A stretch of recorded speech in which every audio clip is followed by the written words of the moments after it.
വീട്ടിൽ ഒത്തിരി പേരുണ്ട്. എന്റെ കാര്യം ഡോക്ടർക്ക് അറിയില്ലല്ലോ. പെര നിറഞ്ഞു നിൽക്കുന്ന ഒരു പെങ്ങൾ, വയറ് നിറഞ്ഞു നിൽക്കുന്ന മറ്റൊരു പെങ്ങൾ, അയലൊക്കത്തെ ശങ്കരൻ ചേട്ടൻ കയറി പിടിച്ച അമ്മ, പിന്നെ വളരെ ചെറുപ്പത്തിലെ തളർവാദം പിടിച്ചു കിടക്കുന്ന അച്ഛൻ. ഈ അച്ഛൻ വളരെ ചെറുപ്പത്തിൽ തളർവാദം പിടിച്ചെന്ന് പറയുമ്പോ താനെങ്ങനെ? അതിന് അച്ഛൻ തന്നെ വേണമെന്നില്ലല്ലോ. ഈ ഡോക്ടറുടെ ഒരു കാര്യം കുഴപ്പം. അതാണ് ഇപ്പൊ തന്റെ പ്രശ്നമല്ല. ഇപ്പൊ എന്താ തന്റെ പ്രശ്നം? ഞാൻ കല്യാണം കഴിച്ചിട്ടില്ല. അല്ല, കല്യാണം കഴിക്കാത്തൊരു പ്രശ്നമല്ലല്ലോ, നമുക്ക് സമയമാകുമ്പോ നടക്കും. അതല്ല ഡോക്ടർ, എനിക്ക് കല്യാണം കഴിക്കാത്ത 1-2 പ്രോബ്ലംസ് ഉണ്ട്. എന്റെ 1-2 സുഹൃത്തുക്കൾ കല്യാണം കഴിച്ചത് ആകെ കുഴപ്പത്തിലായി. ഒരുത്തൻ കല്യാണം കഴിച്ച് കുറെ കഴിഞ്ഞപ്പോ അവൻ ഈ ഉറക്കത്തി ഭാര്യയുടെ അടുത്ത് കൈ എടുത്തിടും. അതൊരു ശല്യമായപ്പോ ഭാര്യ കൈ വെട്ടിക്കളഞ്ഞു. അയ്യോ. ഇതേപോലെ മറ്റൊരു കൂട്ടുകാരൻ ഉറക്കത്തി കാലെടുത്തിടും. അതൊരു ശല്യമായപ്പോ ഭാര്യ കാല് വെട്ടിക്കളഞ്ഞു. അപ്പൊ പിന്നെ ഞാൻ എങ്ങനെയാണ് ഡോക്ടർ കല്യാണം കഴിക്കുക? അല്ല, ഈ പറഞ്ഞതൊക്കെ തന്റെ കൂട്ടുകാരല്ലേ? അതെ. അപ്പൊ തനിക്കെന്താ പ്രശ്നം? എനിക്കും ചെറിയൊരു കുഴപ്പമുണ്ട്.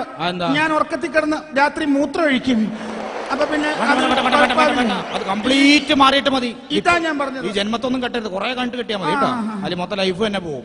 അപ്പൊ ഞാൻ പെൻസിലിന് എഴുതി തരാം. അതെന്താ ഡോക്ടറെ പേന തെളിയില്ലേ? പേന തെളിയും, പെൻസിലിന് മെഡിസിൻ ഞാൻ തരാം. അതെന്തിനാ? തന്റെ ശരീരത്തിൽ ഇരുമ്പിന്റെ അംശം വളരെ കുറവാണ്. അപ്പൊ ഇത് കഴിച്ചാൽ ഇരുമ്പിന്റെ അംശം കൂടും. അയ്യോ, അത് വേണ്ട. ഇരുമ്പിന്റെ അംശം കൂടിയ തുരുമ്പ് പിടിക്കില്ലേ?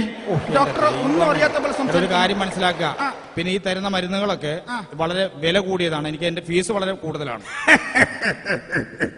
ഡോക്ടർക്ക് ഇതുവരെ എന്നെ മനസ്സിലായില്ലെന്ന് തോന്നുന്നു. ഡോക്ടർ മെഡിക്കൽ കോളേജ് എന്ന് കേട്ടിട്ടുണ്ടോ? ആ മെഡിക്കൽ കോളേജിലെ സീനിയർ ഡോക്ടർ തങ്കപ്പനായി നിൽക്കുന്നത്. ഈ പ്രദേശത്തൊരേ ഒരു തങ്കപ്പൻ ഞാനാ. ഓ, നീ തങ്കപ്പനല്ലടാ, പൊന്നപ്പൻ. പിന്നെ ഡോക്ടർക്ക് എന്റെ കഥ വല്ലോ അറിയാവോ? തലേന്ന് രക്തം പോയ എന്റെ അച്ഛൻ മരിച്ചത് കഴിഞ്ഞ ദിവസം. അതല്ല, ഈ തലേന്ന് രക്തം പോയ അച്ഛൻ മരിച്ചത്. ഈ തലേന്ന് രക്തം പോയാൽ എങ്ങനെ അച്ഛൻ മരിക്കണം? ഓ എടാ തെണ്ടി, ഈ തലേന്നല്ല, അച്ഛന്റെ തലേന്ന് രക്തം പോയ അച്ഛൻ മരിച്ചതെന്ന്. എന്തായിരുന്നു അച്ഛൻ അസുഖം? അസുഖമൊന്നുമില്ലായിരുന്നു. അമ്മ ചെലവ് കൊണ്ട് അച്ഛന്റെ തലക്കടിച്ചു. അങ്ങനെ തലേന്ന് രക്തം പോയാ മരിച്ചത്. അതോടെ വീട് എന്റെ തലയിലായി. അതെങ്ങനെ? അന്നത്തെ ഒരു കാറ്റും മഴയത്തും വീട് പൊളിഞ്ഞു വീണത് എന്റെ തലയിലേക്കാ. അങ്ങനെ തലയിലായെന്നാ പറഞ്ഞു. എവിടെ തന്റെ വീട്? മംഗലശ്ശേരിക്കാട് തറവാടെന്ന് പറഞ്ഞ എല്ലാരും അറിയും. 10 ഏക്കർ സ്ഥലവും അതിനൊക്കെ ആളും തറവാടും ഒക്കെ ഉള്ള വീടാ. പിന്നെ കുതിര കഴുത എന്ന് വേണ്ട, 1 ഏക്കർ സ്ഥലം അത് നിറച്ചും വീട്. പിന്നെ അവിടെ ലക്ഷം വീട് പൊളിഞ്ഞാണ്. അങ്ങനെയും പറയാം. ഈ കഴുതകൾക്കും മനുഷ്യനും എല്ലാം കൂടെ ഒരു പ്ലേറ്റിൽ ആഹാരം കൊടുക്കുന്നത്. അത് ഏകദേശം തന്നെ കണ്ടപ്പോ എനിക്ക് മനസ്സിലായി. ഈ പറഞ്ഞ തറവാടിത്തം. അച്ഛന്റെ പേരെന്താ?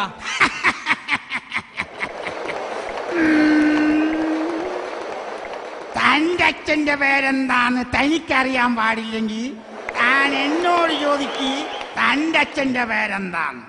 അപ്പൊ ഞാൻ പറഞ്ഞു തരാം നമ്മുടെ അച്ഛൻ ആരാന്ന്. നമ്മുടെ അച്ഛനല്ല, തന്റെ അച്ഛന്റെ പേര് കൊളപ്പള്ളി അപ്പൻ. ചാത്തനും മാടനും മറുതിയും ഒക്കെയുള്ള തറവാടാ. നിന്റെ ഈ കണ്ണുകളിൽ എന്തോ ഒരു തീഷ്ണത ഞാൻ അനുഭവിക്കുന്നു. അവന്മാരിവിടെ വരും, എന്റെ ചാത്തന്മാർ. എന്തിന്? ഇത്രയും നാൾ ഞാൻ അനുഷ്ഠിച്ചുകൊണ്ടിരിക്കുന്ന വെള്ളപടിയും ചീട്ടുകളെയും നിർത്താൻ അവരനുവദിക്കില്ല. അവരെന്നെ അങ്ങ് കൊണ്ടുപോകും. ഇതുവരെ പഠിച്ചു? ഈ പച്ചം പള്ളിക്കൂടത്തിൽ പോയിട്ടില്ല. മരം വെട്ടുകാരനായിരുന്നു എന്റെ അപ്പൻ. കൺമുമ്പിൽ വെച്ച് എന്റെ അമ്മച്ചിയെ കയറി പിടിച്ച റേഞ്ചർ സാഹിബിനെ ഒറ്റ വെട്ടിന് 2 തുണ്ടമാക്കിയിട്ട് എന്റെ അപ്പൻ സീരിയലിൽ അഭിനയിക്കാൻ പോകുമ്പോ എനിക്ക് 9 വയസ്സ്. ആ സീരിയൽ പൂർത്തിയാക്കി എന്റെ അപ്പൻ മടങ്ങി വരുമ്പോ എന്റെ 59ാമത്തെ പിറന്നാളാ. അന്ന് കൊന്നതാ അതിന്റെ ഡയറക്ടറെ. അതോടെ തീർന്നു എന്റെ വിദ്യാഭ്യാസം. പിന്നെ റെഫറൻസ് അതറിയണമെങ്കിൽ ഇംഗ്ലീഷ് ഡിക്ഷണറി നോക്കണം. അപ്പൊ ആകെ പ്രശ്നങ്ങളാണ്. ഇപ്പൊ എന്താണ് വീട്ടിലെ അവസ്ഥ? സത്യത്തിൽ ഇല്ലത്തിന്റെ കാര്യം വളരെ കഷ്ടത്തിലാണ്. പട്ടിണി എന്ന് പറഞ്ഞാൽ മുഴുപട്ടിണി. ആകെയുണ്ടായിരുന്ന വീടും പറമ്പും ജപ്തി ചെയ്തുകൊണ്ട് പോയി. അച്ഛനും അമ്മയൊക്കെ അനാഥരായി. അപ്പൊ താനോ? ഞാൻ നേരത്തെ അനാഥനാണല്ലോ. ഒരു പെൺകുട്ടിയെ പ്രേമിച്ചിരുന്നു. ഒടുവിൽ വേണ്ടാന്ന് വെച്ചു. താൻ വേണ്ടാന്ന് വെച്ചോ? അവൾ എന്നെ വേണ്ടാന്ന് വെച്ചു. അപ്പൊ ചതിച്ചതാണല്ലേ? ചതിയൻ ചന്തുവിന്റെ കൊടുംചതികളെ കുറിച്ച് നിങ്ങൾക്ക് എന്തറിയാൻ പറ്റും? ജീവിതത്തിൽ ചന്തുവിനെ ചതിച്ചിട്ടുണ്ട് പലരും പലവട്ടം. ആദ്യമായി ലവ് ലെറ്റർ കൊടുത്തപ്പോൾ അതിൽ മുഴുവൻ അക്ഷരത്തെറ്റാണെന്ന് പറഞ്ഞ് പ്രേമിച്ച പെണ്ണെന്നെ ചതിച്ചു. ലവ് ലെറ്റർ മടക്കി കൊടുക്കാൻ ചെന്നപ്പോൾ ആ വീട്ടിലെ പട്ടി ടൈഗർ എന്നെ ഓടിച്ചിട്ട് ചതിച്ചു. ഓടിച്ചിട്ട് ചതിച്ചോ? അല്ല, കടിച്ചു. എന്നിട്ടാ പട്ടി എവിടെ? ഹലോ മിസ്റ്റർ ബാബു, നിന്റെ ഈ ചോദ്യം ഞാൻ പ്രതീക്ഷിക്കുന്നു. ആ പട്ടിയെ അന്ന് തന്നെ എന്റെ മുതല കുഞ്ഞുങ്ങൾ ഒരു പാഠം പിടിപ്പിച്ചു കഴിഞ്ഞു. അവന്റെ കയ്യിലുള്ള രത്നവാളികൾ ഇന്നത്തെ കപ്പലിൽ സിംഗപ്പൂരിലേക്ക് പോവുകയാണ്. അവൻ എന്നോട് സഹകരിച്ചിരുന്നെങ്കിൽ ഒരിക്കലും അവൻ ഈ ഗതി വരില്ലായിരുന്നു. ഇവന് കൈവിട്ടു പോയിരിക്കുന്നു. ഇവനെ നേരാക്കാൻ എനിക്ക് കഴിയില്ല. എനിക്ക് കുറച്ച് താരങ്ങളെ മാത്രമേ അറിയുള്ളൂ. കാരണം ഇനി സത്യനൊക്കെ കഴിഞ്ഞു പോയാൽ എനിക്ക് ഒരാളെ പിടുത്തം കിട്ടില്ല. അപ്പൊ അതുകൊണ്ട് തനിക്ക് ഇപ്പൊ മെഡിസിനും ഇതൊന്നും ഇഞ്ചക്ഷൻ ഇതാവില്ല. അതുകൊണ്ട് നല്ല സ്ട്രോങ് ആയിട്ടൊരു ഇഞ്ചക്ഷൻ തന്നെ അങ്ങോട്ട് തരാം. സിസ്റ്റർ, സിസ്റ്റർ, സിസ്റ്റർ, സിസ്റ്റർ, വരൂ വരൂ വരൂ വരൂ വരൂ. പെട്ടെന്ന് വരൂ, ഞമ്മക്ക് കാണാൻ കൊതിയായി. ആ, ഒരു കാര്യം ചെയ്യാം. സൗദാമിനി, ഞാൻ സൗദാമിനി അല്ല. അമ്മാവാ, ഇവളെന്റെ പെങ്ങൾ സൗദാമിനിയാണ്. സൗദാമിനി, നിന്റെ രാജേട്ടനാണ് ഞാൻ. പണ്ട് നാട് വിട്ടുപോയ നിന്റെ രാജേട്ടൻ. നിന്നെ കൂട്ടിക്കൊണ്ടു പോകാനാണ് ഞാൻ വന്നിരിക്കുന്നു സൗദാമിനി. അമ്മയുടെ അടുത്തേക്ക് നമുക്ക് പോകാം സൗദാമിനി. അമ്മ ഇപ്പൊ എവിടെ ഉണ്ട്? അമ്മ നേരത്തെ മരിച്ചുപോയി ഡോക്ടർ. വരൂ സൗദാമിനി. താൻ ഉദ്ദേശിച്ച സൗദാമിനി എന്നത് ഇവിടുത്തെ സിസ്റ്റർ വിലാസിനിയാണ്. വിലാസിനിയോ? നീ എന്ന് വളർന്നുപോയല്ലോടി. നിന്റെ അമ്മയെ ഞാൻ അറിയും. വിലാസിനി, ഞാനൊരു വികാര ജീവിയാണ്. നീ എന്നോട് സഹകരിച്ചാൽ ഈ കോമക്കുറുപ്പ് നിനക്ക് എന്തും സാധിച്ചു തരും. എതിർക്കാനാണ് ശ്രമമെങ്കിൽ ബലാത്സംഗം നശിപ്പിച്ചു കളയുക. ആ കാണുന്നതാണ് പുത്തൂരം തറവാട്. വരൂ, നമുക്ക് അങ്ങോട്ട് പോകാം. വാടി ഇവിടെ പറഞ്ഞത്. വാടി. ഈ അസുഖം എന്ന് പറഞ്ഞാൽ എനിക്കിപ്പോ തോന്നുന്നത് ഇത് ഗ്ലോറിയ ഫെർണാണ്ടസ് ഫ്രം USA എന്ന് പറഞ്ഞ അസുഖമാണ്. നമുക്ക് മാറ്റിയെടുക്കാവുന്നുള്ളൂ, വേറെ കുഴപ്പമൊന്നുമില്ല. What nonsense are you talking, Mr. Doctor? താൻ എന്ത് വിഡ്ഢിത്തരൊക്കെയാണോ ഈ വിളിച്ചു പുലമ്പുന്നത്?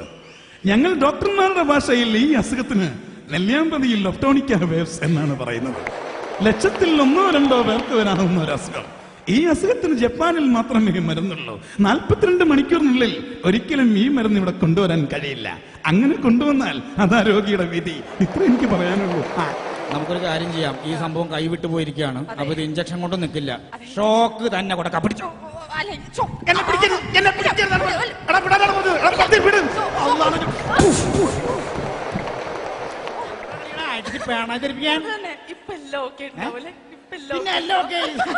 അവന് കിട്ടേണ്ട മാറി മാറി പറയാ. എന്റെ അമ്മ വരുന്നു വേറെ സാധനം.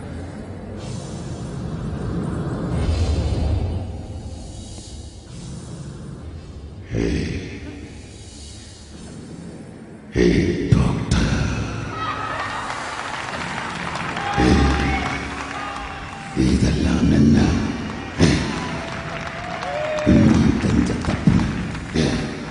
ഉൾപ്പലാക്ഷനെ അടിച്ചിട്ട്. ഡോക്ടർ, എനിക്ക് എന്താ ഡോക്ടർ? എനിക്കൊന്നും അറിയാൻ പറ്റില്ല.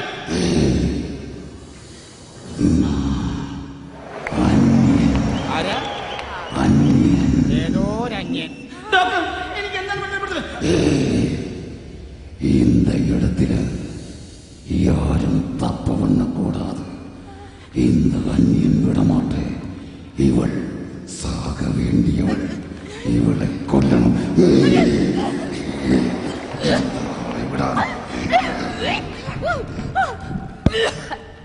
അയ്യോ, എന്നെ കൊലയ്ക്ക് കൊടുക്കാനാണല്ലേ ഇവിടെ ജോലിയിൽ ചേർത്തത്. ഒരു നിമിഷം പോലും ഞാൻ ഇവിടെ നിൽക്കില്ല. അല്ല, ഞാൻ പറയട്ടെ. ഇല്ല, ഞാൻ ഒരു നിമിഷം പോലും നിൽക്കില്ല. എനിക്ക് വയ്യ. ഞാൻ ഇത്രയും പ്രതീക്ഷിച്ചില്ല ഇവന് ഇങ്ങനെ ഒരു വിശാസാണെന്ന് എനിക്കറിയോ. വേണ്ട, ഞാൻ ഇതിൽ കൂടുതൽ പ്രതീക്ഷിക്കുന്നു. ഞാൻ പോവാ. വിലാസിന് ഒരു കാര്യം മനസ്സിലാക്കാം. കാരണം ഇവിടെ 2 സിസ്റ്റർമാരേ ഉള്ളൂ. നിങ്ങളൊക്കെ പോയി കഴിഞ്ഞാൽ ഇത് കുടുംബം തറവാടാകും. ഇല്ല, ഞാൻ പോകും. ഇങ്ങനെയുള്ള രോഗികൾ പലവരും വരും. നമ്മൾ അത് ട്രീറ്റ് ചെയ്ത് മാറ്റണം. വിലാസിന് പോകരുത്. ഇല്ല, ഞാൻ പോകും. പോകരുത്. അതെന്താ ഞാൻ പോയാല്? அப்போ நீ என்னை இங்கே இருந்து எங்கும் போக விட மாட்டேன். அயோக்கிய நாயே, இன்னைக்கு துர்காஷ்டமி. உன்னை நான் கொன்னு உன் ரத்தத்தை குடிச்சு